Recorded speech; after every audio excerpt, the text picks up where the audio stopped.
अस्सलाम वालेकुम ख़वातीन और हज़रात, शुरू करते हैं आज का हस्ब-ए-हाल। मैं हूं आपका मेज़बान जुनैद सलीम और आज हम शो का आगाज़ कर रहे हैं अमेरिकी सदर डोनाल्ड ट्रंप और साबिक अमेरिकी सदर बराक ओबामा की गुफ्तगू से। बल्ले बल्ले बल्ले बल्ले बल्ले बल्ले बल्ले बल्ले ਉਹ ਲੀਲਾ ਲੱਗੀ ਆ ਪੂਰੇ ਅਮਰੀਕਾ ਦੇ ਵਿੱਚ ਕਿ ਭਾਈ ਟਰੰਪ ਨੂੰ ਹੀ ਆਉਣਾ ਚਾਹੀਦਾ ਦੁਬਾਰਾ जी जी ਮੈਂ ਤਾਂ ਜੁਨੈਦ ਤੈਨੂੰ ਕੀ ਦੱਸਾਂ ਮੈਂ ਬੜੀ ਮੁਸ਼ਕਲਾਂ ਵਕਤ ਕੱਢਿਆ ਤੇਰੇ ਵਾਸਤੇ ਮੈਂ ਕਿਹਾ ਗੱਲ ਸੁਣੋ ਹਸਬੇ ਹਾਲ ਵਾਲੇ ਮੁੰਡੇ ਚੰਗੇ ਆ ਮੇਰੇ ਨਾਲ ਪਿਆਰ ਕਰਦੀ ਆ ਮੈਂ ਜਾਣਾ ਹੀ ਜਾਣਾ ਵਰਨਾ ਅੱਜ ਕੱਲ ਤੇ ਕੰਪੇਨ ਮੇਰੀ ਉਹ ਟਾਕੀ ਲੱਗੀ ਪਈ ਆ ਸਮਾਨ ਤੇ अगले इलेक्शन के लिए ट्रंप साहब ने कैंपेन शुरू कर दी अच्छा। और इब्तदाई रिस्पांस कोई अच्छा नहीं है। ਨਾ ਇਹ ਨਾ ਕਹੋ ਹੁਣ ਇੰਜ ਨਾ ਕਰ ਮੈਂ ਸਾਰਾ ਕੁਝ ਛੱਡ ਕੇ ਤੇਰੇ ਵੱਲ ਆਇਆ ਇਸ ਵਾਸਤੇ ਕਿ ਤੂੰ ਵੀ ਕਵੇਂਗਾ ਕਿ ਫਟੇ ਹੀ ਚੱਕ ਦਿੱਤੇ ਆ ਮੈਂ ਤੈਨੂੰ ਕੀ ਦੱਸਾਂ ਮੇਰੇ ਪੀਰ ਨੇ ਜੋ ਮੈਨੂੰ ਤਵੀਜ਼ ਦੇ ਦਿੱਤਾ अच्छा, ਮੇਰਾ ਪੁੱਤ ਇੱਕ ਸਕੂਲ ਦੇ ਦੌਰ ਦਾ ਕਲਾਸ ਫੈਲੋ ਹੈ ਬਾਬਾ ਪੀਰ ਪੀਟਰ ਬੰਗਾਲੀ ਉਹਨੇ ਮੈਨੂੰ ਕਿਹਾ ਉਹਨੇ ਕਿਹਾ ਗੱਲ ਸੁਣ ਟਰੰਪੂ ਤੂੰ ਮੇਰਾ ਹਾਂ ਬਚਪਨ ਦਾ ਯਾਰ ਤੇ ਮੈਂ ਤੈਨੂੰ ਗੱਲ ਸਿੱਧੀ ਸਿੱਧੀ ਦੱਸਣਾ ਵਾ ਤੂੰ ਚਲਾ ਜਾ ਪੀਰਨੀ ਪੌਲਾ ਬਾਈਟ ਕੋਲ ਤੇਰਾ ਕੰਮ ਹੋ ਜਾਣਾ ਤੈਨੂੰ ਇਹੋ ਜਿਹਾ ਨੇ ਤਵੀਤ ਲਿਖ ਕੇ ਦੇ ਦੇਣਾ ਹੈ ਜਿਹੜਾ ਤੂੰ ਦੱਬ ਦੇਣਾ ਆ ਕੇ ਵਾਈਟ ਹਾਊਸ 'ਚ ਤੇ ਤੇਰੇ ਇਲਾਵਾ ਵਾਈਟ ਹਾਊਸ 'ਚ ਬੰਦਾ ਹੀ ਕੋਈ ਨਹੀਂ ਬਣ ਸਕਦਾ ਉਤੋਂ ਮੈਨੂੰ ਮੇਰੇ ਯਾਰਾਂ ਕਿਹਾ ਅੱਜ ਕੱਲ ਪੂਰੀ ਦੁਨੀਆ ਤੇ ਉਹੀ ਚੱਲ ਰਿਹਾ ਪੀਰਨੀ ਫੜ ਲਵੋ ਤੇ ਹੋ ਜਾਂਦਾ ਕਾਮਯਾਬ ਬੰਦਾ ਤੂੰ ਬੇਹੁਣ ਹੁੰਦਾ ਕੀ ਆ ਆ ਅਗਲੇ 5 ਸਾਲ ਤੇ ਮੈਂ ਆਰਾਮ ਨਾਲ ਕੱਢ ਜਾਣੇ ਆ ਕਿਉਂਕਿ ਮੈਨੂੰ ਬੀਬੀ ਪੌਲਾ ਬਾਈਟ ਨੇ ਤਬੀਤ ਦੇ ਦਿੱਤਾ अच्छा ਹੁਣ ਮੈਂ ਤਾਂ ਇਹ ਸੋਚ ਲਿਆ ਕੋਈ ਇਹੋ ਜਿਹੀ ਫੂਕ ਮਰਵਾ ਦੇਵਾਂ ਕਿ ਕਾਨੂੰਨ ਹੀ ਪੱਕਾ ਹੋ ਜਾਵੇ ਕਿ ਬਈ ਜ਼ਰੂਰੀ ਨਹੀਂ 2 ਵਾਰੀ ਹੀ ਸਦਰ ਬਣੋ ਜਿੰਨੀ ਵਾਰੀ ਮਰਜ਼ੀ ਬਣਦੇ ਜਾਓ ਬਣਦੇ ਜਾਓ ਬਣਦੇ ਜਾਓ ਬਣਦੇ ਜਾਓ ਮੇਰੇ ਤੇ ਬੇਤਬਾਰੀ ਆ ਤੈਨੂੰ ਮੈਂ ਜੋ ਕਰਨ ਦੇ ਆ ਬਣਦੇ ਜਾਓ ਤੇ ਤੂੰ ਵਿੱਚ ਜ਼ਰੂਰ ਕਰਨਾ ਆਪਣਾ ਬਣਦੇ ਜਾ ਇਹ ਬੌਸ ਲੈਦਾ ਹੀ ਤੁਹਾਡੀ ਇੱਕੋ ਬਣ ਜਾਂਦਾ ਇੱਕਦਮ ਕੋਈ ਗੱਲ ਨਹੀਂ ਗੱਬਰ ਜੈਕਸਨ ਜਿੰਨੀਆਂ ਬਾਵਾਂ ਹੋਣੀਆਂ ਚੰਗੀਆਂ ਮੈਂ ਤੈਨੂੰ ਇੱਕ मैं ਗੱਲ आपको एक बात बताऊं, ये कल आपका जो मेन चीफ सिक्योरिटी गार्ड है ये कल इधर से निकला है, आपके व्हाइट हाउस से बाहर निकला है और बाहर लंगर तकसीम हो रहा था, बाकायदा he was caught red handed while taking bhandara. Do you know bhandara? ਪੁੱਤ ਗੱਲ ਮੈਨੂੰ ਕੀ ਅੰਗਰੇਜ਼ੀ ਦੱਸਣ ਦੀ ਭੰਡਾਰਾ ਹੀ ਤੇ ਸਾਰੀ ਜ਼ਿੰਦਗੀ ਮੇਰੇ ਕਾਡਾਂ ਖਾਦਾ ਮੈਂ ਨਹੀਂ ਤਨਖਾਹਾਂ ਦਿੰਦਾ ਮੈਂ ਆਨਾ ਪੁੱਤ ਸਾਰੇ ਜਿੱਥੇ ਵੰਡਣ ਦੇ ਹੋਣ ਭੰਡਾਰਾ ਲੈਣ ਚ ਲੱਗ ਕੇ ਰੱਜ ਕੇ ਆਪ ਖਾਵੋ ਤੇ ਮੇਰੇ ਲਈ ਲੈ ਆਵੋ ਨਹੀਂ ਬੌਸ ਲੈਣ ਚ ਨਹੀਂ ਲੱਗੇ ਵੀਆਈਪੀ ਤਰੀਕੇ ਨਾਲ ਦਿੱਤਾ ਹੁੰਦਾ ਯਾਹਿਰਿਆ ਤੂੰ ਦੱਸਿਆ ਹੁਣ ਬੌਸ ਟਰੰਪ ਦਾ ਗਾੜੀ ਹਾਂਜੀ। ਜੁੱਤ ਹੈ ਕਿਹਦੀ ਤੈਨੂੰ ਲੈਣ ਚ ਲਾਉਣਾ ਬੌਸ ਗੱਡੀ ਤੋਂ ਉਤਰਦਾ ਤੇ ਲੋਕੀ ਸਮਝਦੇ ਨੇ ਦੇਖ ਦਾ ਮਾਲਕ ਆ ਗਿਆ ਜਿਸ ਵੇਲੇ ਅੱਗੇ ਆ ਕੇ ਇਹ ਹੱਥ ਇੰਜ ਕਰ ਦੇਣਾ ਉਦੋਂ ਮੌਤ ਪੈਂਦੀ ਉਹ ਚੱਲ ਕੋਈ ਗੱਲ ਨਹੀਂ ਮੈਂ ਤਾਂ ਵਾਈਟ ਹਾਊਸ ਵਿੱਚ ਵੀ ਹਲੀਮ ਛੋਟੇ ਗੋਸ਼ਤ ਦੀ ਬਣਵਾ ਕੇ ਆਪਣੇ ਦੌਰ ਤੰਦੂਰ ਲਗਵਾ ਕੇ ਬੜਾ ਭੰਡਾਰਾ ਵੰਡਿਆ ਉੱਥੇ ਵੀ ਗੱਬਰ ਜੈਕਸਨ ਹੀ ਸਭ ਤੋਂ ਪਹਿਲੇ ਅਗਾਂਹ ਹੋਇਆ ਭੰਡਾਰਾ ਲੈਣ ਵਾਸਤੇ ਯੈਸ ਔਰ ਐਸਾ ਬੱਬਰ ਸ਼ੇਰ ਆ ਉਧਰੋਂ ਨਾਨ ਚੁੱਕਿਆ ਇਹਨੇ 3 ਦਰਜਨ ਦੋਵੇਂ ਹੱਥ ਚੁੱਕ ਕੇ ਨਾਨਾ ਤੇ ਸਣ ਤੇ ਉਹਨੂੰ ਹਲੀਮ ਵਾਲੇ ਨੂੰ ਕਹਿੰਦਾ ਹਲੀਮ ਜੇਬ ਚ ਪਾ ਦੇ ਉਹ ਫਿਰ ਹਲੀਮ ਵਾਲੇ ਨੇ ਸਮਝਾਇਆ ਕਿ ਗੱਬਰ ਜੈਕਸਨ ਜੇਬ ਚੋਂ ਬੁਰਕੀ ਲਾਏਗਾ ਤੇ ਬੁਰਕੀ ਚ ਧਾਗੇ ਆਉਣਗੇ ਮੈਂ ਛਾਪਰ ਚ ਪਾ ਕੇ ਦੇ ਦੇਣਾ ਘਰ ਜਾ ਕੇ ਖਾ ਲਵੀ ਆਂਦਾ ਚਲੋ ਫਿਰ ਘਰ ਜਾ ਕੇ ਖਾ ਲਾਂਗੇ ਤੇ ਭੰਡਾਰਾ ਤੇ ਇੰਜ ਖਾਦਾ ਸਾਰਿਆਂ ਨੇ ਕਿ ਬੱਲੇ ਬੱਲੇ ਹੋ ਗਈ ਹਰ ਪਾਸਿਓਂ ਆਵਾਜ਼ ਆਉਣ ਲੱਗ ਪਈ ਲਓ ਜੀ ਟਰੰਪੂ ਲੈ ਦੇ ਗਿਆ ਉਹ ਜਿਹਦੀ ਹਲੀਮ ਹੀ ਛੋਟੇ ਗੋਸ਼ਤ ਤੇ ਦੇਸੀ ਘਿਓ ਦੀ ਆ ਉਹ ਜਾ ਕੇ ਇਲੈਕਸ਼ਨਾਂ ਵਿੱਚ ਕੀ ਕਰੂਗਾ देखा मिस्टर जुनैद कितना शोखा आदमी है देसी घी हलीम इतने नान और छोटा गोश्त आगे बता रहा है सबको बता रहा है और इतनी तौफीक नहीं हुई कि साबिक सदर के घर हलीम और 2 गोल बोटियां और 3-4 नान लाल से भेज दी हैं मैं इसकी जगह होता तो इसके घर जरूर भेजता ਨਾ ਕਾਹਦੇ ਲਈ ਤੈਨੂੰ ਲਾਲ ਨਾਨ ਭੇਜ ਦਈਏ ਜਦ ਵੀ ਭੇਜੀ ਲੀਮ ਭੇਜਣੇ ਮੈਂ ਨਾਲ ਚਿੱਟੇ ਨਾਨ ਹੀ ਕੱਚੇ ਨਾਨ ਭੇਜਾਂਗਾ ਅੱਧਾ ਖਾ ਤੇ ਅੱਧਾ ਤੋੜ ਕੇ ਸੱਟ ਦੇ ਚਿੜੀਆਂ ਅੱਗੇ सदर बनया फिर किसी को पुछ हलीम च कोफ्ते भी पाई देने ਉਹ ਪਾਲਵਾਂਗੇ ਕੋਫਤੇ ਜਦੋਂ ਜਿੱਤਾਂਗੇ ਹਲੇ ਤੇ ਛੋਟੇ ਗੋਸ਼ਤ ਦੇ ਨਾਲ ਹੀ ਅੱਲਾ ਦੀ ਰਹਿਮਤ ਨਾਲ ਕਰਨੂ ਕੀਤਾ अच्छा, ये फजूल बातें बंद करें। आप अमेरिका के सदर हैं कुछ सियासत पे बात करें, कुछ डिप्लोमेसी पे बात करें, क्या हो गया? ਪੁੱਤ ਅੱਜ ਕੱਲ ਸਾਰੀ ਦੁਨੀਆ ਦੇ ਉੱਤੇ ਨਾਨ ਲੀਮੀ ਚੱਲਣ ਡਈ। अच्छा मुझे ये बताएं कि लोग जानना चाहते हैं कि लंदन के मेयर से, जो एक मुसलमान है, पाकिस्तानी नयाद है, सादिक खान, उनके साथ आपकी दुश्मनी क्या है? क्या ਪੁੱਤ दुश्मनी? ਮੈਨੂੰ ਉਹਦਾ ਹੇਅਰ ਸਟਾਈਲ ਹੀ ਨਹੀਂ ਚੰਗਾ ਲੱਗਦਾ। मुझे लगता है कि आपको उनका मुसलमान होना पसंद नहीं ਉਹ ਇਹ ਗੱਲ ਨਹੀਂ, ਮੁਸਲਮਾਨਾਂ ਕਿਆ ਦੇ ਹੈ? ਮੈਂ ਕੋ ਖਿਲਾਫ है। ਨਹੀਂ। और क्या है? ਮੈਂ ਤੈਨੂੰ ਇੱਕ ਗੱਲ ਦੱਸਾਂ, ਉਹ ਮੁੰਡਾ ਜਿਹੜਾ ਸ਼ੋਖਾ, ਉਹ ਦਿੰਦਾ ਮੇਰੇ ਖਿਲਾਫ ਬਿਆਨ। ਮੈਂ ਉਹਨੂੰ 2-3 ਵਾਰੀ ਕਿਹਾ, ਮੈਂ ਕਿਹਾ ਤੂੰ ਬੰਦਾ ਬਣ ਜਾ, ਆ ਜਿਹੜਾ ਤੂੰ ਹੇਅਰ ਸਟਾਈਲ ਆਪਣਾ ਮਸ਼ਹੂਰ ਕਰਾਇਆ ਹੈ ਨਾ, ਮੈਂ ਆਪਣੇ ਗੱਬਰ ਜੈਕਸਨ ਨੂੰ ਡਾਈਟਿੰਗ ਕਰਾ ਕੇ ਤੇਰੇ ਮੁਕਾਬਲੇ ਤੇ ਛੱਡ ਦੇਣਾ। ਹੇਅਰ अमेरिका का ਸਟਾਈਲ ਇਹਦਾ ਵੀ ਤੂੰ सदर ਘੱਟ है ਨਹੀਂ। और लंदन के मेयर के साथ मत्था लगाया हुआ। ਓਏ ਆ ਤੇ ਉਹਨੂੰ ਕੀ ਲੋੜ ਆ? ਲੰਡਨ ਦਾ ਮੇਅਰ ਹੋਇਆ ਤੇ ਮਤਕਾ ਲਾ ਲਵੇ ਅਮਰੀਕਾ ਦੇ ਸਦਰ ਦੇ ਨਾਲ। ਅਮਰੀਕਾ ਦਾ ਸਦਰ ਵੀ ਉਤੋਂ ਹੋਵੇ ਟਰੰਪੂ, ਜਿਹੜਾ ਦੂਜੇ ਮੁਲਕਾਂ ਦੇ ਮੇਅਰ ਕੀ ਸਦਰਾਂ ਨੂੰ ਕੁਝ ਨਹੀਂ ਸਮਝਦਾ। ਇੱਕ ਮੇਅਰ ਉੱਠ ਕੇ ਹੁਣ ਅਮਰੀਕਾ ਦੇ ਸਦਰ ਨਾਲ ਮਤਕਾ ਲਾ ਲਵੇ, ਪੁੱਤ ਜਨੈਦ ਆ ਨਾ ਕਰ, ਤੇਰੀ ਮਿਹਰਬਾਨੀ ਆ। ਐਕਸਪ੍ਰੈਸ਼ਨ ਇਹੋ ਜਿਹੇ ਨਾ ਤੇ ਕਿ ਮੈਂ ਸ਼ਰਮਿੰਦਾ ਹੋਵਾਂ। ਮੇਰੇ ਨਾਲ ਰਲ ਬਲਕਿ ਉਹਨੂੰ ਸਮਝਾ ਮੁੰਡੇ ਨੂੰ, ਲਾਜ਼ਮਨ ਤੇਰਾ ਬਾਕ ਵੀ ਹੋਣਾ, ਕਿਉਂਕਿ ਮੈਨੂੰ ਪਤਾ ਅੰਗਰੇਜ਼ੀ ਤੈਨੂੰ ਵੀ ਆਉਂਦੀ। ਉਹਨੂੰ ਫੋਨ ਕਰਕੇ ਤੇ ਕਹੋ, ਉਹਨੂੰ ਕਹੋ ਬੰਦਾ ਬਣ ਜਾ ਪੁੱਤ ਸਾਦਕ, ਟਰੰਪੂ ਨਾਲ ਨਾ ਮੱਥਾ ਲਾ। ਸ਼ੁਕਰ ਕਰੇ ਅੱਲਾ ਦਾ, ਗੋਡ ਨੇ ਮਿਹਰਬਾਨੀ ਕੀਤੀ ਤੇ ਲੰਡਨ ਦੇ ਮੇਅਰ ਦੀ ਸੀਟ ਤੇ ਬਹਿ ਗਿਆ। ਐਵੇਂ ਟਰੰਪੂ ਨੂੰ ਗੁੱਸਾ ਚੜ ਗਿਆ, ਫੇਰ ਕਿਤੇ ਬਰਫ਼ ਵਾਲੇ ਫੱਟੇ ਤੇ ਬੈਠਾ ਹੋਵੇਗਾ। ਹੁਣ ਲੋਕੀ ਕਹਿੰਦੇ ਆ ਉਹ ਚੱਲ ਕੇ ਲੰਡਨ ਦੇ ਮੇਅਰ ਨੂੰ ਮਿਲ ਲਾਵੀਏ। ਫੇਰ ਲੋਕੀ ਕਹਿਣਗੇ ਕਿ ਜਾ ਪੁੱਤ ਦੌੜ ਕੇ ਜਾ ਕੇ ਭਾਸ਼ਾ ਦੇ ਫੱਟੇ ਤੋਂ ਬਰਫ਼ ਲੈ ਆ। मिस्टर ओबामा, आप ये समझते हैं कि ट्रंप अगला इलेक्शन जीत जाएंगे? जुनैद साहब, आप भी देखेंगे और मैं भी देखूंगा। फौरन इलेक्शन के बाद इसने शोर मचाना, रोना है कि न्यूयॉर्क के 4 हल्के खोलो, धांधली हुई है। इसने कहना देखने। ਉਹ ਜਾਣਦੇ ਕਾਕਾ, ਇਹ ਤੇਰੀ ਭੁੱਲ ਫਹਿਮੀ ਆ। ਮੈਂ ਨਹੀਂ ਰੋਂਦਾ ਰੁੰਦਾ, ਲੀਡੀ ਏਡੀ ਲੰਬੀ ਹੋਣੀ ਆ, ਮੈਨੂੰ ਚੜ ਜਾਣੀ ਆ ਖੁਮਾਰੀ। ਮੈਂ ਤੇ ਜਾ ਕੇ ਤੇ ਘੁੱਟ ਲਾ ਕੇ ਸੌ ਜਾਣਾ। ਮੈਂ ਤੈਨੂੰ ਕੀ ਦੱਸਾਂ ਜਨੈਦ ਪੁੱਤ, ਆ ਜਿਹੜਾ ਮੈਂ ਆਪਣੀ ਕੰਪੇਨ ਦਾ ਇਫਤਤਾਹ ਕੀਤਾ ਨਾ, ਉਹਦੇ ਵਿੱਚ 1,20,000 ਬੰਦਿਆਂ ਨੇ ਟਿਕਟ ਲੈ ਕੇ ਸ਼ਿਰਕਤ ਕੀਤੀ ਆ, ਸਿਰਫ ਟਰੰਪੂ ਵੇਖਣ ਵਾਸਤੇ। ਆ ਕੈਲਗਰੀ ਕੈਨੇਡਾ ਚ ਪਾਂਡਾ ਆਇਆ ਸੀ ਤੇ ਪੂਰੀ ਕੈਲਗਰੀ ਨੇ ਦੌੜਾਂ ਲਾਤੀਆਂ ਹਨ ਪਾਂਡਾ ਵੇਖਣਾ। ਬਿਲਕੁਲ ਇਸ ਤਰ੍ਹਾਂ ਹੀ ਪੂਰੇ ਅਮਰੀਕਾ ਨੇ ਦੌੜਾਂ ਲਾਤੀਆਂ ਟਰੰਪੂ ਵੇਖਣਾ। ਇੰਨੀ ਤਾਂ ਫਿਲਮ ਟਾਈਟੈਨਿਕ ਨਹੀਂ ਲੋਕਾਂ ਨੇ ਵੇਖੀ ਜਿੰਨਾ ਭਾ ਬੌਸ ਨੂੰ ਵੇਖਣ ਲਈ ਲੋਕ ਤੜਪ ਰਹੇ ਨੇ। इतना तो लोगों ने अंजलिना जोली को नहीं देखा जितना ट्रंप को देखा है। इतना तो इंडिया पाकिस्तान का मैच नहीं लोगों ने देखा जितना मेरे बॉस को देखा है। एडे गौर ट्रंप ਨੂੰ ਵੇਖ ਰਹੇ ਨੇ, ਆਖਰੀ ਵਾਰੀ ਵੇਖ ਰਹੇ ਨੇ। ਪੁੱਤ ਪਹਿਲੀ ਵਾਰੀ ਵੀ ਤੇ ਆਖਰੀ ਵਾਰੀ ਵੀ ਮੈਨੂੰ ਹੀ ਵੇਖਣਗੇ। ਜਿੰਨਾ ਮਰਜ਼ੀ ਟੱਪ ਲੈ, ਹੁਣ ਤੂੰ ਨਹੀਂ ਵੜਦਾ ਵਾਈਟ ਹਾਊਸ ਵਿੱਚ। ਇਹ ਸਿਰਫ ਆਵਾਮ ਨੇ ਨਹੀਂ ਤੈਨੂੰ ਅੰਦਰ ਵੜਨ ਦੇਣਾ। ਰੰਗ ਰੋਗਣ ਵਾਲੇ ਵੀ ਕਹਿੰਦੇ ਆ ਕਿ ਵਾਈਟ ਹਾਊਸ ਵਿੱਚ ਇਹੋ ਜਿਹਾ ਬੰਦਾ ਵੜਨਾ ਨਹੀਂ ਚਾਹੀਦਾ। ਜਾ ਕੰਮ ਕਰ, ਮੇਰਾ ਤੈਨੂੰ ਪਤਾ ਹੀ ਨਹੀਂ। ਮੈਂ ਮੰਗਣ ਵਾਲਾ ਬਣ ਕੇ ਵੜ ਜਾਣਾ ਵਾਈਟ ਹਾਊਸ। ਇਹਨੇ ਤੇ ਸਿਰੋਂ ਪੈਰੋਂ ਹੀ ਲਾ ਦਿੱਤੀ ਆ ਤੇ ਮੈਂ ਬੰਦਾ ਤੇਰਾ ਖੜਕੇ ਦੜਕੇ ਵਾਲਾ। ਤੈਨੂੰ ਪਤਾ ਮੇਰਾ ਬਿਜ਼ਨਸ ਪੂਰੀ ਦੁਨੀਆ ਤੇ ਫੈਲੇ ਆ। ਹੁਣ ਮੈਂ ਇਹਦੇ ਨਾਲ ਗਰੀਬ ਆਦਮੀ ਨਾਲ ਕੀ ਮੁਤਕਾ ਲਾਵਾਂ? मेरी गुर्बत ने उड़ाया मेरी सियासत का मजाक, तेरी दौलत ने तेरे ऐब छुपा रखे हैं। ਉਹ ਪੈ ਜਾ ਥੱਲੇ, ਏਡਾ ਤੂੰ ਹਾਲੀਵੁੱਡ ਦਾ ਅਲਾਉਦੀਨ। ਪੁੱਤ ਗੱਲ ਇਹ ਆ, ਅੱਜ ਕੱਲ ਦੁਨੀਆ ਬਦਲ ਗਈ ਆ। बात उन्होंने ठीक की है कि आपकी दौलत ने आपके ऐप छुपा रखे ਫੇਰ हैं। ਉਹੀ ਗੱਲ, ਤੂੰ ਉਹਦੇ ਨਾਲ ਰਲ ਜਾਣਾ। ਪੁੱਤ ਮੈਂ ਤੇਰੇ ਪਿਆਰ ਵਾਸਤੇ ਆ ਜਾਣਾ ਤੇ ਤੂੰ ਫਿਰ ਮੇਰੇ ਮੁਖਾਲਫ ਹੋ ਜਾਣਾ। ਆਓ ਜੀ, ਕਰ ਦਿੱਤਾ ਜੀ ਇਹਨਾਂ ਨਾਰਾਜ਼। ਮੈਨੂੰ ਤੇ ਰੱਬ ਜਾਣਦਾ, ਰਸ਼ੀਆ ਦਾ ਸਦਰ ਮਿੰਟਾਂ ਕਰਦਾ, ਤਰਲੇ ਕਰਦਾ ਕਿ ਆ ਫੇਰਾ ਲਾ ਜਾ ਜਰਾ ਮੇਰੇ ਵੱਲ। ਮੈਂ ਉਹਨੂੰ ਪੂਟਨ ਨੂੰ ਲਿਫਟ ਨਹੀਂ ਕਰਾਉਂਦਾ। ਮੈਂ ਕਿਹਾ ਚੱਲ ਜਾ, ਦੌੜ ਜਾ ਨਾ, ਮੇਰਾ ਤਾਂ ਮੈਂ ਤਗੜਾ ਜਿਹਾ ਚੂਹਾ ਲਗਾ ਫਿਰਦਾ। ਤੇ ਤੂੰ ਪੁੱਤ ਦੀ ਜ਼ਬਾਨ ਨਾਲ ਕਹਿਣਾ ਤੇ ਮੈਂ ਭੱਜ ਕੇ ਆ ਜਾਣਾ ਤੇ ਤੂੰ ਇਸ ਪਾਗਲ ਨਾਲ ਰਲ ਜਾਣਾ। देखें, पागल कह रहा है मुझे। आप जरा नोट करें, इसमें कोई लफ्ज गलत हो रहा है। दिल तो है दिल, दिल का एतबार क्या कीजिए, है कोई गलत? सही लफ्ज बोले ना मैंने। पागल होगा तू।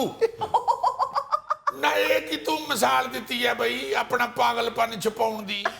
ਆ ਸਾਡੇ ਵਾਈਟ ਹਾਊਸ ਦੀ ਪਿਛਲੀ ਗਲੀ 'ਚ ਇੱਕ ਪਾਗਲ ਰਹਿੰਦਾ, ਉਹ ਹਰ ਵੇਲੇ ਗਾਣਾ ਗਾਉਂਦਾ ਰਹਿੰਦਾ, ਜੇ ਮੈਂ ਹੁੰਦੀ ਡੋਲਣਾ ਵੇ ਡੋਲਣਾ ਸੋਨੇ ਦੀ ਤਪੀਤੜੀ।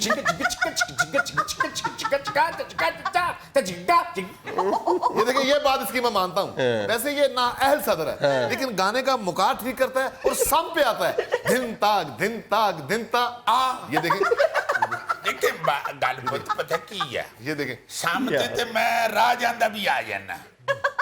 मैं तो प्रोटोकॉल च जा रहा होवना तो कोई तिहाई मारे तो मैं नाल आ जरूर बन जाना। यही बेटे सियान फतेह ए आ। मिस्टर ट्रम्प, आपकी ये बातें हैं कि अमेरिकन प्रेसिडेंट के शान शान बताएं। ओ पोते होई ते शियाने शान आ। मैं तेनू एक गल दस दवां, जेड़ा सम ते नहीं ना हुंदा ओ मरीख दा भी सदर लग जावे भावें टंगे दा बंदा नहीं।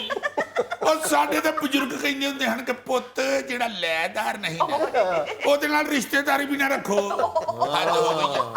ते इस गल्लों तू मैनू व्हाइट हाउस च नहीं आन दिंदा। की मतलब तेरा? ਉਹ ਚੱਲਿਆ ਬੁਲਾ ਕੇ ਤੇ ਮੈਨੂੰ ਵਾਈਟ ਹਾਊਸ 'ਚ ਕਿਤੇ ਆਪਣੇ ਫੰਕਸ਼ਨ 14 ਅਗਸਤ ਜਾਂ 23 ਮਾਰਚ ਦਾ ਫੰਕਸ਼ਨ ਹੋਵੇ ਤੇ ਬੁਲਾ ਇਸ ਆਪਣੇ ਖਾਦਮ ਨੂੰ, ਤੈਨੂੰ ਵਾਈਟ ਹਾਊਸ 'ਚ ਹਿੱਕ ਵਜਾ ਕੇ ਐਸਾ ਗਾਣਾ ਸੁਣਾਵੇ।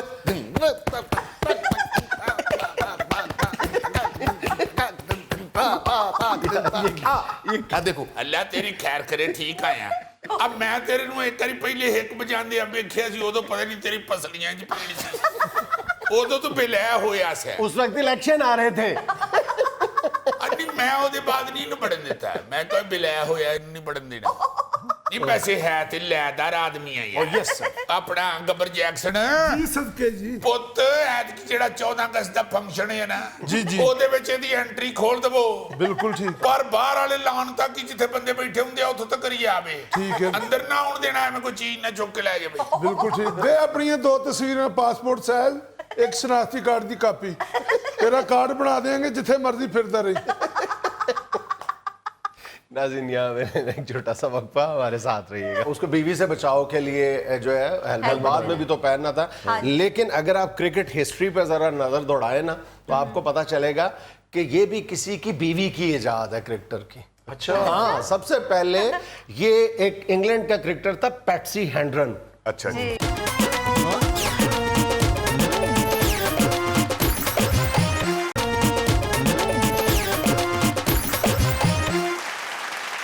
अच्छा जी, आज जो मैच हुआ है, जी जी। सच्ची गल ये है भावें इंडिया जीत गया है, हाँ जी, मगर जब अपना अफगानी ग्राउंड में थे हाँ जी, उस वक्त उन्होंने बाकायदा एक दफा नथ डाल दी उनको। बाकायदा उन्होंने एक दफा सारे इंडिया को खामोश करवा दिया। हाँ जी।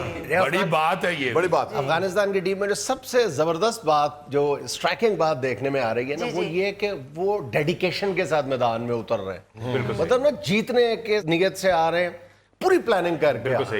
किसी किस्म का कोई खौफ नहीं। उनकी बॉडी लैंग्वेज से लगता है कि सामने जो भी आ जाएगा ना वो लड़ेंगे। अने वाकई बड़ी दलेरी के साथ खेले हैं और बाकायदा जोर लगा के। हम देखो ना, कमिटमेंट और डेडिकेशन किसे कहते हैं, कि यही अफगानिस्तान का एक प्लेयर हशमतुल्लाह शहीदी, जब इंग्लैंड के खिलाफ उनको बाउंसर लगा है शहीदी को, तो मतलब डॉक्टरों ने उसको फौरी तौर पे कहा था कि बाहर आ जाओ, रिटायर्ड ले लो, मतलब आ जाओ, ना खेलो मजीद।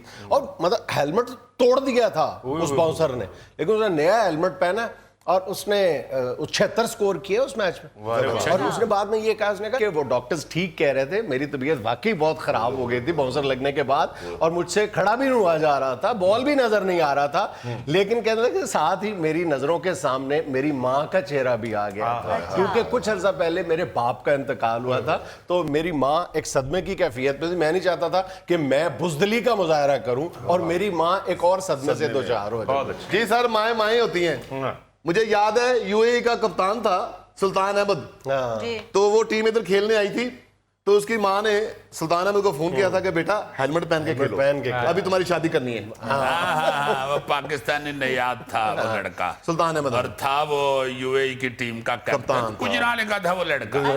और सुल्तान की वालदा ने जो नसीहत की थी बेटे को कि हेलमेट पहन लो, वो इसलिए की थी कि तुम्हारी शादी होने वाली है, शादी के बाद भी तो पहनना है ना, बीवी से बचने के लिए, तो अभी से हेलमेट पहनना शुरू कर। जी हाँ जी, नाले अल्लाह ना करे सिर ते सट बज जाए तो फिर सेरा गोडे ते नहीं ना बनता। नहीं, असल में ना अब बहुत सारी रिवायात जो है ना इस हवाले से वो बदल रही हैं। एक वक्त था कि हेलमेट पहनने को बुजदिली की अलामत समझा जाता था, लेकिन अब एहतियात की अलामत समझते हैं लोग। और हेलमेट या कोई भी एहतियाती तदबीर नहीं अगर यूज करता या उसको यूटिलाइज करता, आपको जो फैसिलिटेट किया गया है मतलब रूल्स के मुताबिक, अगर आप वो चीजें नहीं पहनते तो ये पागलपन है, ये हमाकत है। और इस पे बड़े बड़े क्रिकेटर्स ने एक लंबे अरसे तक भुगता है। मुझे अच्छी तरह याद है, आपको भी याद होगा कि 2-3 बड़े क्रिकेटर्स में से विवियन रिचर्ड और सुनील गावस्कर हिंदुस्तान के, ये दोनों ये कहा करते थे कि जी हेलमेट पहनना जो है ना ये बुजदिली की अलामत है। तो सर विवियन रिचर्ड ने तो आखिर तक नहीं पहना हेलमेट, नहीं पहना अपने कैरियर के एंड तक नहीं पहना। उसमें उनकी खुशकिस्मती थी रिचर्ड की कि उनका अपना ताल्लुक वेस्ट इंडीज से था, क्योंकि ज्यादातर क्रिकेटर्स को वेस्ट इंडियन बॉलर्स जो थे उन्होंने हेलमेट पहनने पर मजबूर किया था। तो पूरी खुद तो वो इतने लंबे होते हैं कि उधर तक बाउंसर पहुंचते हैं। अब तुम देखो ना कि गावस्कर ने अपने कैरियर के एक लंबे अरसे तक हेलमेट की मुखालफत की थी। वो कहते थे कि ये क्रिकेट का हुस्न खराब कर देता है, लेकिन अल्टीमेटली उनको भी, सुनील गावस्कर साहब को भी हेलमेट पहनना पड़ा था। और किसने पहनाया था? हाँ, लेकिन पहनाया किसने था? किसने सर? यही माइकल होल्डिंग, जोएल गार्नर।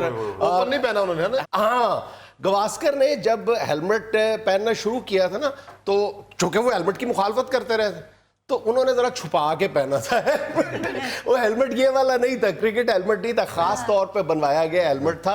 वो सिर्फ यहाँ तक होता था और ऊपर वो कैप रख लेते, ऊपर फेल्ट पहन, हाँ ऊपर वो कैप पहन लेते थे, तो पता नहीं चलता था कि ये हेलमेट पहना हुआ है। लेकिन बाद में उन्होंने खैर दूसरा हेलमेट भी पहना, फिर पाकिस्तान के खिलाफ भी गावस्कर ने हेलमेट पहना। पी कैप कम पहनते थे, फेल्ट पहनते, वो फेल्ट ज्यादा पहनते थे। और तुम्हें पता है कि इस ये जो एटीट्यूड था शुरू में या बाद में भी रहा, इसने बहुत सारे प्लेयर्स को जख्मी किया, बड़े बड़े कीमती प्लेयर्स मर गए लोग जी। तो पता है पाकिस्तान में भी फर्स्ट क्लास क्रिकेट के दौरान एक क्रिकेटर का इंतकाल हो चुका है, अब यानी बॉल लगने से, बैट्समैन का होगा।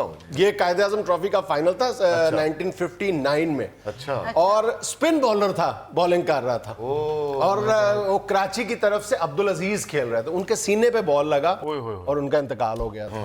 नहीं जी, हेलमेट बड़ा जरूरी है। ये थैला तो वाला क्रिकेट नहीं खेलता, फिर भी इसने महल्ले से उधार ही इतना लिया हुआ है कि हेलमेट पहन के निकलता।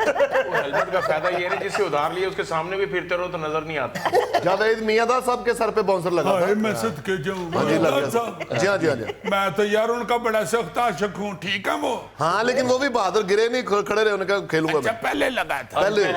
अल्लाह खैर करे, नहीं, उनके अभी नहीं। खेलते लग गया। नहीं, अभी नहीं। वैसे मैं ये महसूस करता हूँ कि जो इंसान अपनी हिफाजत के लिए तदाबीर करता जा रहा है, तो ये ज्यादा खतरात में गिरता जा रहा है। ये अजीब अल्लाह ताला का निजाम है कि कहाँ से बचता है इंसान, हाँ जी, निजाम तो और रब फिर का। कहाँ से अल्लाह ताला का वार होता है। अच्छा, अभी मैं मजाक में बात कर रहा था कि उसको बीवी से बचाव के लिए जो है हेलमेट बाद में भी तो पहनना था। लेकिन अगर आप क्रिकेट हिस्ट्री पे जरा नजर दौड़ाए ना, तो आपको पता चलेगा कि ये भी किसी की बीवी की इजाद है क्रिकेटर की। अच्छा, हाँ, सबसे पहले ये एक इंग्लैंड का क्रिकेटर था, पैट्सी हैंड्रन। अच्छा जी। अच्छा, वो बकायदा एक मस्खरा क्रिकेटर था। अच्छा, बकायदा वो मिमिक्री करता था, ग्राउंड के अंदर एक्टिंग करता था। होते हैं हाँ, ये बहुत टाइप ज्यादा। नहीं, बाकी उसको उसके टीममेट्स बाकी मस्खरा ड्रामेबाज कहा करते थे सारे।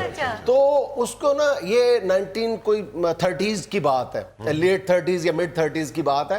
तो किसी मैच के दौरान लड़ाई हो गई। अच्छा। तो उसको उठा के किसी ने पत्थर मारा तो उसका सर खुल गया, खून की फवारे बाहर।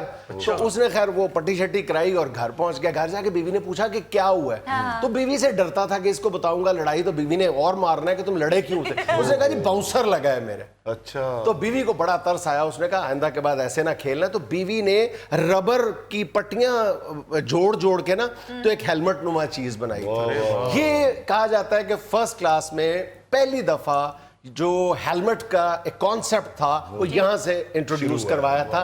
पेट्सी ने पहली दफा पहना था। और अगर कहा जाए कि पहली दफा ऑफिशियली किसने पहना था, तो ये 1978 में, अगर आपको याद हो, आपको जरूर याद होगा, ऑस्ट्रेलिया का बहुत बड़ा प्लेयर था ग्राहम येलप ने पहना था ऑफिशियली पहली दफा पहना था। मेहमान से पता क्या आता कि हेलमेट कैसे ग्राउंड में घुसा है? कैसे? क्योंकि क्रिकेटर जो था वो हेलमेट पहन के मोटरसाइकिल पे बैठ के घर से आया, वो लेट हो गया हुआ। तो जब वो ग्राउंड में पहुंचा तो उसकी वारी आ गई। तो उसने दौड़ के फिर जाके हेलमेट समेत ही खेलना शुरू कर दिया। तो वो खूबसूरत लगा तो फिर हेलमेट पहनना। नहीं नहीं, तुम तो ये मजाक कर रहे हो ना। प्रैक्टिकली 1978 में तो ऑफिशियली टेस्ट में पहना गया था। उससे एक साल पहले 77 में जो कैरी पैकर सीरीज हुई थी, उसमें इंग्लैंड का एक प्लेयर था डेनिस एमिस। उसने सबसे पहले ऑफिशियली कहा जाता है कि वनडेज में उसने ये हेलमेट पहना था। लेकिन उसने पहना क्या था, उसने वही मोटरसाइकिल वाला हेलमेट पहना। अब पता नहीं कि वो मोटरसाइकिल वाला हेलमेट पहन के जब वो बैटिंग कर रहा था तो थोड़ी देर जोड़ के बल्ले को पकड़ के नहीं, तो ये क्रिकेट वाला हेलमेट और होता है। ये वाला स्पेशल हेलमेट होता है, उस पे वाइजर लगा होता है, वो और होता है, शील्ड और होती है, सब कुछ और होता है, ऊपर नीचे हो जाता है। लेकिन उसने मोटरसाइकिल के हेलमेट में अपने तौर पे थोड़ी बहुत कोई तब्दीली की थी, लेकिन पहना उसने वो बाइक वाला हेलमेट ही था। जिन्नियां तू गल्लां लभदा फिरने ना, इन्ना टाइम घर भावें ते तेरी घर च इज्जत शुरू हो। मुझे हेलमेट ना पहनना पड़े था। क्रिकेट दे भी इन्हू सियापे पे, सियासत दा भी इन्हू वक्त पे। हद हो गई। मैं भी कहूं कि यार ये क्यों इतना मोटा हो गया, ये की तरह स्मार्ट लड़का क्यों नहीं? अब तो सुना है कि आईसीसी जो है वो बहरहाल क्रिकेट को एक महफूज खेल बनाने के लिए इतने सारे ऊपर नीचे वाकयात पेश आए हैं, तो आईसीसी ये कर रहा है कि विकेट के जो बैट्समैन के 8 मीटर तक दूर जो भी खिलाड़ी होगा, फील्डर होगा, विकेट कीपर होगा, खुद बैट्समैन होगा, उन सब के लिए हेलमेट लाजमी होगा। हेलमेट का पहनना लाजमी शायद होगा। कहने लगा कि आईसीसी अब विकेट कीपर के इर्द गिर्द शीशे की दीवार बनवा देखो ना कि एक वक्त था कि मतलब कोई डर खौफ ही नहीं होता था और इस बात को बहादुरी की अलामत समझा जाता था। आज वक्त ये आ गया है कि यही वर्ल्ड कप है और तुम देखो कि अंपायर्स ने तेज शॉट से बचने के लिए, अंपायर जख्मी हुए हैं तो उन्होंने वो अंपायर को शील्ड दे दी है, वो बाजू पे पहनी हुई है शील्ड है, बचने के लिए शील्ड पहनी हुई, तो वो फौरी तौर पे ऐसे कर। सर वैसे सबसे ज्यादा चीजें पहनते हुए, डर से अपने आप को कवर करते हुए गंगोली को देखा है। हाँ, गंगोली उस वक्त गया, तुम याद है शोएब अख्तर अपनी पीक पे था, तो कोई भी बंदा होता गोगे को खड़ा कर देते, गोगे ने भी लोहे की जरा पख्तर पहन के जाना था। अजीन यहाँ में लेना एक छोटा सा वक्फा, हमारे साथ रहिएगा। वो सिर्फ लंबे बाल नहीं चाहिए, जिस्म भी पूरा पहलवानों वाला चाहिए, इसलिए वो बंदा अच्छा लगता है। जी, अब अगर आपको बाल लंबे करके तो ऐसे ऐसे करवाना शुरू कर दिया तो वैसे लगेगा कि खजूरों वाले की सोटी हिल रही है।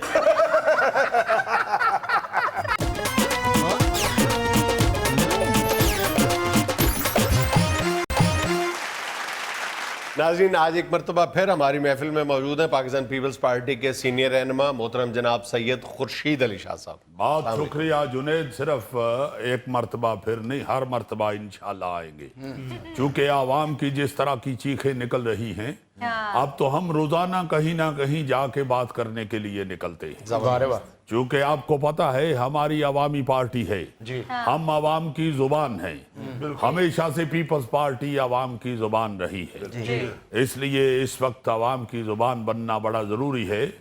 चूंकि अवाम इस वक्त बेचारी जितनी परेशान है इतनी पिछले 75 साल में नहीं हुई। अच्छा शाह साहब, आपने अवाम की जुबान हुक्मरानों तक पहुंचाने के लिए जो तरीका इख्तियार किया कौमी असम्बली में अपनी तकरीर का, एक अनोखा कोरस के अंदाज में इमरान खान को उनके वादे याद दिलाए और पीछे जो सैयद खुर्शीद शाह साहब की अरकान असम्बली खवातीन है खास तौर पे, उन्होंने कोरस में शाह साहब का साथ दिया। बल्कि हम अपने व्यूअर्स को वीडियो ही दिखा देते हैं, ये देखें। कर्जा नहीं लूंगा, पेट्रोल गैस बिजली सस्ती करूंगा, मेट्रो बस नहीं बनाऊंगा, डॉलर महंगा नहीं करूंगा। असल में जुनेद साहब आपस में बैठे हुए हैं, मैं आपके सामने इकरार करता हूं कि ये हमने ये जो सियासी कवाली की है ये हस्बे हाल से मुतासिर होके की है। आप लोग अपने प्रोग्राम में वो सियासी कवाली करते हैं, ये भाई साहब भी पीछे बैठे होते हैं, तो हमने भी सोचा कि इस दफा अपना ये नेशनल असेंबली में सियासी कवाली कर दी जाए। लेकिन ये ज़हन में रखें फिर आपको लोग सियासी कवाल कहेंगे। इसमें मेरा ख्याल है कोई शर्मिंदगी वाली बात नहीं है। सियासतदान बेसिकली होता ही कवाल है। क्या मतलब? जो अवाम के कौल होते हैं वो हुकूमत के ईवानों तक पहुंचाता है। अच्छा ये कौल से कवाल निकला। जबरदस्त। तो पीपल्स पार्टी तो आपको मालूम है कि ये शुरू से ही कवाल है। ये तो आवाम की बात पहुंचाती है ऊपर तक। इसलिए मैं इसको कोई बुरा नहीं समझता। अगर हमें कोई सियासी कवाल कहेगा तो हम इसे बखुशी कबूल करेंगे। ये भुट्टो शाह जी, ये जो आप सियासी कवाल पार्टी बना रहे हैं, इसमें वो जो लंबे बाल रख के बंदा ऐसे ऐसे करता है, वो कौन होगा?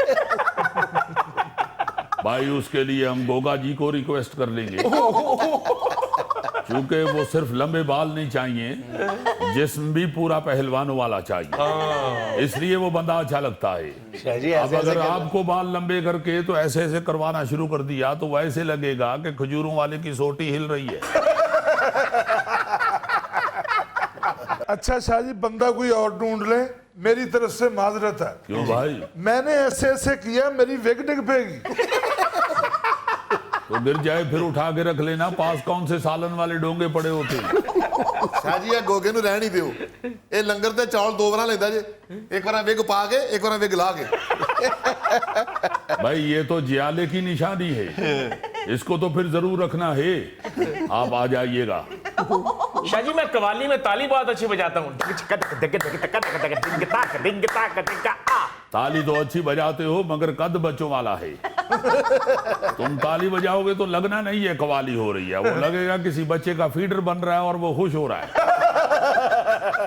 अच्छा जी, कवाली दे चिन्ह भी जरूर रखना। वो किस लिए? ਇਹ ਧਮਾਲ ਪਾਉਂਦਾ ਬੰਦਾ ਬੇਹੋਸ਼ ਬਹੁਤ ਅੱਛੇ ਤਰੀਕੇ ਨਾਲ ਹੁੰਦਾ। अब बताओ भाई जुनैद सलीम साहब, ये सारा आपका हस्बयाल तो मेरी कवाली में आ गया। अच्छा शाह जी, सियासत की तरफ आए ना, ये असेंबली में अपनी तकरीर के दौरान आपके कायद आसिफ जरदारी साहब ने तो कमोबेश खुले लफ्जों में एनआरओ मांग लिए। क्या हो गया आपको? खुले लफ्जों में ही मांगना पड़ता है, अगर फिर तंग लफ्जों में ना दे तो। क्या मतलब? आप एनआरओ मांग रहे हैं? जी हाँ, मांग रहे हैं एनआरओ, मगर हमारे एनआरओ का मतलब कुछ और है। ये हमारा एनआरओ नेशनल रिकंसिलिएशन ऑर्डिनेंस नहीं है, ये नो रिकंसिलिएशन ऑर्डिनेंस है। हम नहीं करेंगे इस तरह। लेकिन शाह जी, जब रिकंसाइल नहीं करेंगे आप मामला, तो बात आगे कैसे बढ़ेगी? फिर तो आगे जेलें हैं, एहतसाब है, मुकदमे हैं। ये जेलों वेलों से हम नहीं डरते जुनैद साहब। हमारे तो जरदारी साहब पहले भी 11 साल जेल में रहे हैं। हुजूर, अब सिर्फ जरदारी साहब को भेजते जाना है हर दफा, बाकी लीडर भी अपने आप को भेज। भाई एक आदमी को जेल की समझ जो लग गई है, अब दूसरे ना समझ को जरूर भेजना है। मेरा कहने का मतलब ये है कि जरदारी साहब जैसा नादार और बेबाक आदमी पूरी पीपल्स पार्टी में नहीं है। अच्छा शाह जी, हुकूमत बजट पास करवा लेगी? देखें, ये आवाम कुछ बजट है, अच्छा, ये हम हरगिज पास नहीं होने देंगे। हुकूमत लगी हुई है इसे पास करवाने के लिए, इधर उधर से बूटियां इकट्ठी कर रही है, मगर हम वो बूटियां भी एग्जामिनेशन हॉल में दाखिल नहीं होने देंगे। वजीर आजम साहब बड़ी मेहनत कर रहे हैं, जिस शख्स की तरफ देखना भी गवारा नहीं करते थे, अब उसको भी बड़ी मोहब्बत के साथ नाम ले रहे हैं, सिर्फ इसलिए कि उनका किसी तरह ये बजट पास हो जाए। मगर ये नालायक बच्चा है बजट, हम इसको पास नहीं होने देंगे। वाह वाह। ये याद रखें, ये फेल वजीर आजम है, इसका बजट पास नहीं होगा। भाई अगर वालिद नालायक है तो उसका बच्चा कैसे पास हो सकता है? और डायलॉग फेंकूं? ये भुट्टो या यही फेंकना बनता था? जुनैद साहब, सारी जिंदगी पीपल्स पार्टी ने आवाम से मोहब्बत की है, गरीब की आवाज बुलंद की है। इन्होंने गरीब को कुचल दिया है, ऐसा बजट पेश किया है। इसलिए हम आवाम की चीखों को बलडोज करके ये पास नहीं होने देंगे। पीपल्स पार्टी इस वक्त अपोजिशन में बैठी है, और अपोजिशन का काम होता है आवाम की आवाज हुकूमत तक पहुंचाना। बिल्कुल सर। आवाज तो आवाम की निकल ही नहीं रही, चीखें निकल रही। आप तो माशाल्लाह सारे फनकार लोग हैं, आप बताएं अब चीखें हम किस तरह हुकूमत तक पहुंचाएं? बिल्कुल सही कह रहे हैं आप शाह जी, आवाम की चीखें निकल रही हैं। इस बेचारे की पूरे दिन में 3 चीखें निकलती हैं, और डॉक्टर ने इसको मना किया हो कि चौथी चीख ना निकले वरना खतरनाक है। भाई इसके लिए तो 3 चीखें सुबह दोपहर शाम ही बहुत हैं। वरना इतना पतला आदमी हमारे गांव में है, वो जब भी चीख मारता है उसे कश पड़ जाता है। और इस तरह के आदमी को तो चीख मरवाने के लिए कमर दबानी पड़ती है। ये गोगा चीख मारे ना, लगता चलता ट्राला पंचर है। इसका तो मैंने सुना है जब ये चीख मारता है तो बड़ी मट्टी उड़ती है। नाज़रीन, यहाँ हमें लेना एक छोटा सा वक्फा, हमारे साथ रहिएगा। एहतियात करें, अपनी जात को देखें, अपने किरदार को देखें, और खास तौर पे जब आप इस तरह के किसी प्लेटफॉर्म पे होते हैं, जैसे मैं कह रहा हूं कि एक गैर मुल्की आप ट्रांसपोर्ट पे बैठे हुए हैं, एक गैर मुल्की जहाज में बैठे हुए हैं, और वो जो वीडियो आपने देखी है अभी, वो साफ पता चल रहा है कि किसी अमले के बंदे ने बनाई। उसने सारे बाथरूम खोल के दिखाए हैं, पहले सारा जहाज दिखाया है।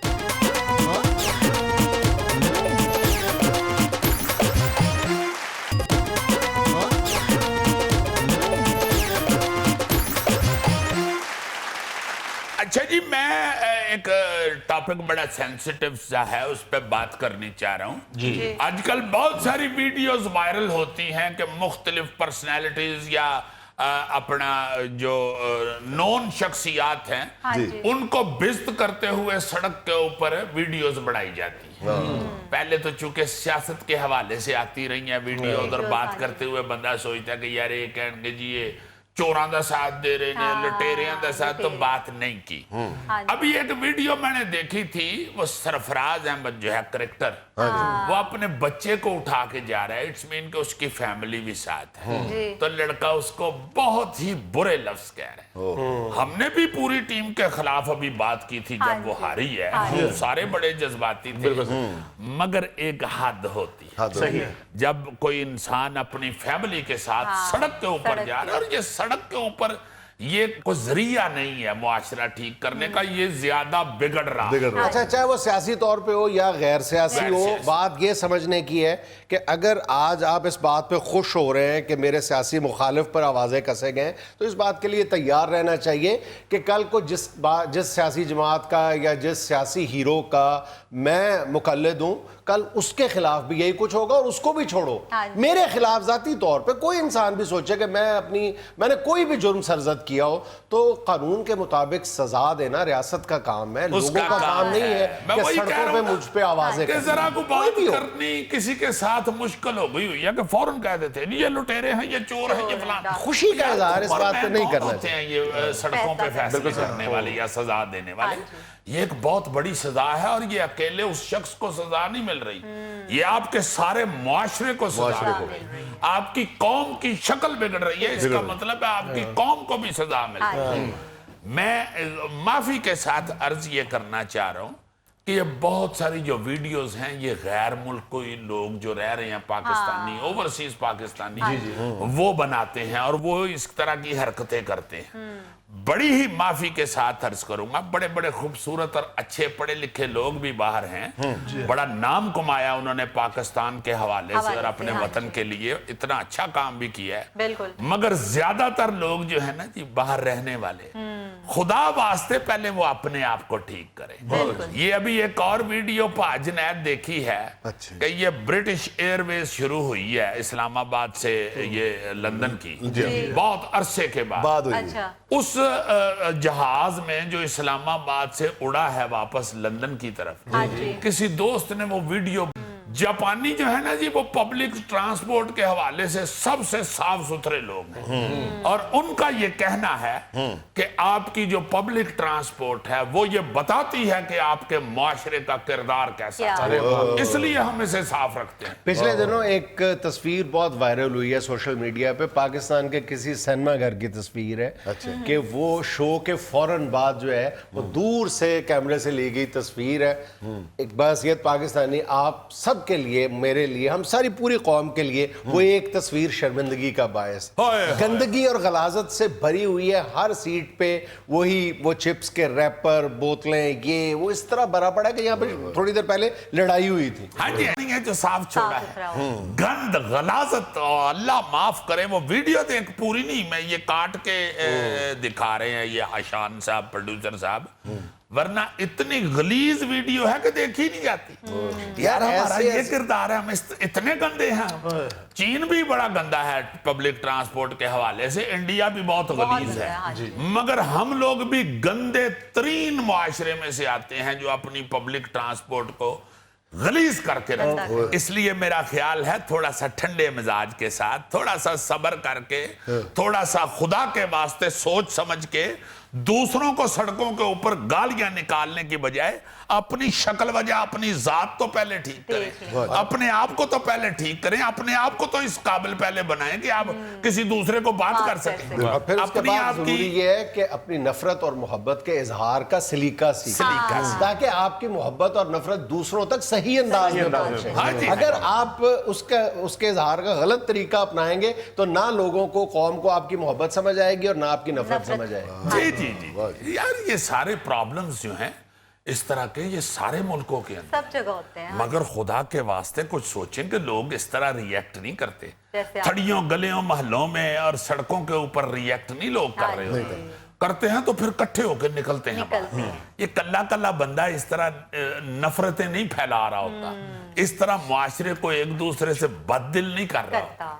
खुदा के वास्ते एहतियात करें, अपनी जात को देखें, अपने किरदार को देखें, और खास तौर पे जब आप इस तरह के किसी प्लेटफॉर्म पे होते हैं, जैसे मैं कह रहा हूं कि एक गैर मुल्की आप ट्रांसपोर्ट पे बैठे हुए हैं, एक गैर मुल्की जहाज में बैठे हुए हैं, और वो जो वीडियो आपने देखी है अभी, वो साफ पता चल रहा है कि किसी अमले के बंदे ने बनाई। उसने सारे बाथरूम खोल के दिखाए हैं, पहले सारा जहाज दिखाया है कि ये हैं आपके पाकिस्तान। अल्लाह के वास्ते थोड़ा सा एहतियात करें, थोड़ी सी समझ अक्ल बूझ के साथ काम लें, थोड़ा सा सोच समझ के कदम उठाया करें। वो क्या कहते हैं कि कोई भी कदम उठाने से पहले, कोई भी जुबान से लफ्ज निकालने से पहले सोचना चाहिए, पहले तोलो फिर बोलो। खुदा के लिए थोड़ी सी एहतियात करो। ये बाहर के जो लोग हैं, खास तौर पे जो अच्छे लोग हैं, उनको चाहिए कि अपने इर्द गिर्द गाइड करें। जो ना समझ है मेरे जैसे बेचारे नहीं, जिनको अक्ल तमीज चलने फिरने की जो नहीं वो शक्ल दिखा रहे जो हमारी होनी चाहिए, तो साथ वाले पाकिस्तानियों को चाहिए कि गाइड करें। ये इतनी एसोसिएशंस बनी हुई हैं बाहर के ममालक में, बड़ी उन्होंने बनाई हुई हैं, यूनियन शूनियन ये वो, और इस तरह की जो एसोसिएशनें हैं पाकिस्तानियों की, ओवरसीज पाकिस्तानियों की, उनको चाहिए कि इस तरह की वर्कशॉप आप किया करें, लोगों को बुला के, पाकिस्तानियों को बुला के वहां पे कोई मोटिवेशन के हवाले से कुछ बात करें, मोटिवेट करें ऐसे लोगों को, उनको बताएं कि किस तरह सड़कों पे चलना फिरना। नाज़रीन, ये था आज का हस्बे-हाल, और आज की छोटी सी बात भी सड़क से मुताल्लिका कि सड़क और उस्ताद दूसरों को अपनी मंजिल तक पहुंचाते हैं, लेकिन खुद सारी जिंदगी वहीं रहते हैं। मेरे आला साहब खुश रहे, खुश रखे। आपसे मुलाकात होगी इंशाल्लाह कल। अल्लाह हाफ़िज़।